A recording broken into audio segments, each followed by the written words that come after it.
What have you made of how things have played out under President Trump so far? Just as I was coming, there was a note from, I think, one of the rating agencies saying that Asian sovereigns need to be careful because, sudden change in trade policies, etc., Yes. could impact, Yes. countries and their creditworthiness.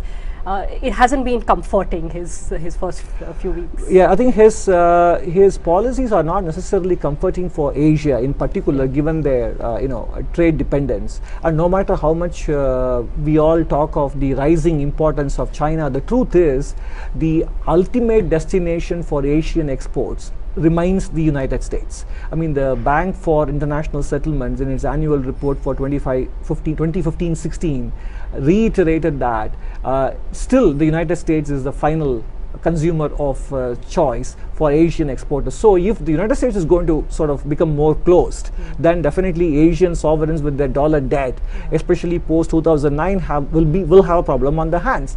But I mean, I did write in my November 8th column in Mint on Tuesday that this columnist endorses Donald Trump. So in that sense, so I was one of the probably the only columnist who wrote formally in his column that he endorsed Donald Trump. So I have. Well, why did you? Yeah, I mean, my sense is that the voters had a choice between two candidates, and and it's always a net positive game that you have to do. And Mrs. Clinton stood for all that has gone wrong with globalization, financialization, etc. And rightly or wrongly, if you look at the global history of the last 140, 150 years, we do go through these cycles every 20, 30 years. This system needs a reset. This system has depended on asset price bubbles, on finance, on benefits of globalization going to a very few. There has been no adequate mea culpa on the part of those who participated and benefited. So like everything else, you just need a shock for it to change. It may even be actually a very nasty and undesirable shock, but that is when people will wake up and say, what did we do to get in here? So in fact, in April, I wrote 6 months before the elections that things may indeed get worse under Trump, but maybe that is exactly what is needed from a longer term perspective for all of us to wake up and say, what kind of capitalism had we brought about in the last 30, 35 years? So in that sense, I feel, look, there is going to be collateral damage, and it could be a big damage for Asia. But I think what he is doing is, if he was not there, if Mrs. Clinton had come, maybe it would have been 4 more years of more of the same, and it would be even worse situation in 2020. You never know. So I think on balance, I have a feeling that he has a good team around him. So the final implementation, we have to wait and see. There is no point in speculating on how this will turn out to be. Maybe the final package is not as bad as we fear. But yes, there is going to be definitely a significant shift from what we have been used to. And this is something that's been happening in the global economic history. I don't think the characters are so important as the fact that this is the nature of the game.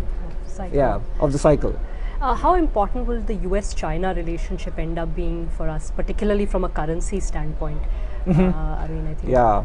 Look, I think at one level, you must remember that George Yeo, the former foreign minister in Singapore government, gave a speech recently, and he said China is a country that doesn't harmonize with the rest of the world naturally. I mean, for him to say that, then we have to understand that it is not as if the United States would withdraw and China would step in and become the global benevolent, benign hegemon. I mean, that is, that's being very naive. So I think the US-China relations reset in a manner will have different dimensions, and therefore the net impact on India could well be positive. But on the currency front that you asked, yes, I think more than the impact of President Trump's policies, China's economic fundamentals themselves dictate a substantially weaker yuan. If that comes about, regardless of President Trump's policies, and I think it will come about in my view, India has a problem. So I don't think it is because of President Trump's China policy changes that are going to come that we will face this situation. We will face this situation because China will at some point in time opt for a much weaker yuan because they will have run out of their serial bubble creating options. So that 2015 devaluation, 2015, I do have 2015 that was right? a very small trial balloon, very small trial balloon. But you see that happening in the fact that they became international reserve currency in a sense, part of the SDR. But then the use of Chinese yuan in offshore payment transactions has come down quite dramatically. Okay. And I think so. It is clear that there is no confidence in that currency as a store of value. I mean, you can say America has gotten away with it, but that is what history means for you. If you have a history of 130 years, then you can get away with doing something wrong for 30 years. Yeah. But you need to build that history, and China doesn't have that yet. And I think, and in the last 2 years, they have gone from stock market bubble to bond bubble to real estate bubble to. So I think at some point in time, they will exhaust these bubbles.